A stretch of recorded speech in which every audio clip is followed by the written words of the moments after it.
Hey everyone, welcome back to the channel. So we've got a few topics to get into today, and I'm going to start off here with another acquisition. And let's look at the headline here from Yahoo Finance. Atari enters into an agreement to acquire Night Dive Studios. Now this purchase consists of two parts totaling $10 million in US.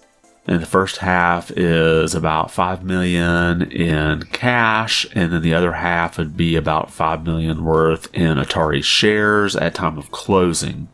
Now, if you're not familiar with Night Dive Studio, it's a publishing company that specializes in restoring, optimizing, and publishing classic video games. They've done over 100 titles. Many of these with great critical success, and some of these you may have heard of: System Shock, Doom 64, Quake, Turok 1 and 2, and they are currently working on System Shock 2 Enhanced Edition. Now they do these re-releases with their own proprietary KEX engine, K-E-X. I'm not sure if you pronounce it or if you're just supposed to say the individual letters. And the article from Yahoo Finance has a quote here from Wade Rosen, who is the chairman and CEO of Atari. Night Dive's proven expertise and successful track record in commercializing retro IP is well aligned with Atari's strategy, and I am confident that their combined talent, technology, and IP portfolio will contribute to Atari's future success.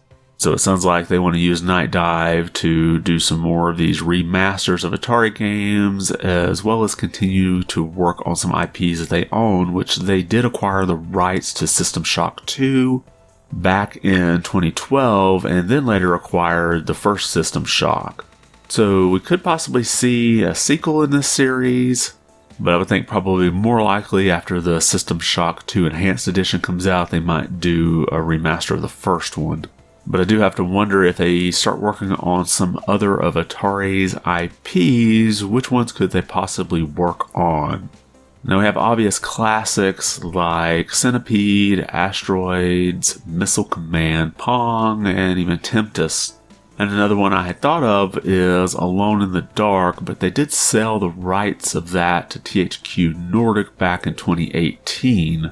And THQ is supposedly working on a reimagining of that 1992 game, so it doesn't seem likely that they would work on that. I would think THQ would want to do their own remasters, but who knows. But let me know in the comments if you have any thoughts as to what games Night Dive may work to remaster. Next, we have a follow-up to a leak that seems to have another leak from another article that seemed to have gotten published too early. We have the headline here from Go Nintendo: Rumor Sonic Origins Plus coming June 23rd with a physical release to include all 12 Game Gear Sonic games and playable Amy. Now, this information comes from an article that was originally posted at comicbook.com and then was deleted. So it was probably a case where someone forgot to put a schedule on the article, or maybe they put the wrong date on the schedule, and at any rate it got pulled down because it went up before it was supposed to. And if you remember, we got our first leak about this when we saw Sonic Origins Plus get rated by the Korean ratings board a few weeks ago. And the information in that original article says that there will be a digital upgrade for $10 for the original Sonic Origins, or you can get the full game for $40. And there will be both a physical and digital version. Now, the original Sonic Origins didn't get a physical release, so this kind of encourages people to double dip if you want that physical version. And as I said earlier in the headline, the game is coming out June 23rd, which is Sonic's birthday. And here is a list of bullet point items for the features in this update. You'll have the main game plus 12 Game Gear games emulated and playable in the museum. Classic Amy as a playable character in Sonic 1, 2, 3, and CD. Knuckles will be playable character now in Sonic CD. All previously released Sonic Origins DLC will be included. And there was a bit of a controversy about some of this DLC and these different tiers that you had to pay in order to get some of them. And well, now you can just get them all in this version. A 20-page art book, which will be an exclusive for the physical release, and a reversible cover sheet with new, never-before-seen artwork. Again, a physical exclusive. And I guess the biggest add-on to this Plus version is the inclusion of those Game Gear games. Now, it did say they were emulated, so I don't think they're complete rebuilds like the other Sonic games were, so I don't know if they'll be in widescreen or what the details will be about these.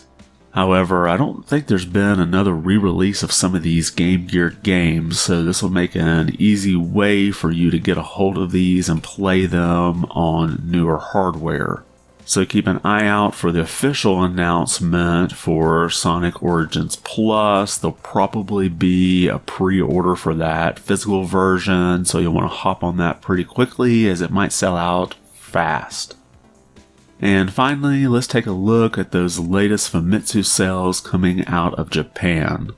And we'll start with the software sales. We only have one new entry here, but we'll start at number 1. Again, we have Kirby's Return to Dreamland Deluxe. And then at number 2, Pokemon Scarlet and Violet. And then Splatoon 3, followed by Mario Kart 8 Deluxe. Then we have Minecraft.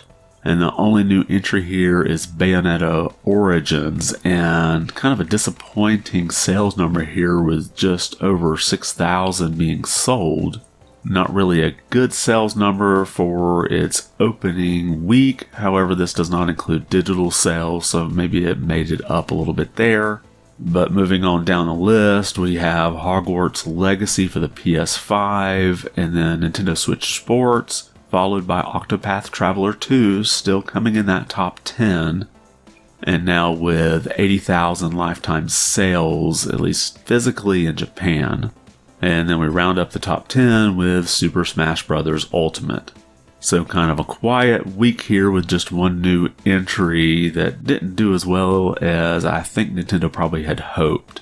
And then over on the hardware sales, we have the PlayStation 5 selling the most at over 34,000. Followed by the 3 Switch SKUs, the OLED, the Switch, and the Switch Lite. And then the 5th place is the PS5 Digital. And then the PlayStation 4 coming in at 6, outselling the combination of both the Xbox Series X and S. And we actually have the new 2DS LL outselling the Xbox Series S. So definitely those numbers for Xbox have dove quite a bit now that stock for the PlayStation 5 seems to be readily available. And we have our updated graph of hardware sales numbers. You can see the Switch outsold the PlayStation 5, and that's the first time this has happened in about 6 or 7 weeks. However, all of the console sales have been on a downward trend for the last several weeks. And that's typical this time of year. We'll probably see these numbers start to go up a little bit in the next month or so. Especially the Switch if we do get that Tears of the Kingdom OLED model. And that's all we have for today. Did anything we cover catch your attention? And if you liked the video, be sure to give it a thumbs up and consider subscribing so you can get more of these videos into your feed. I want to thank you for watching and be good.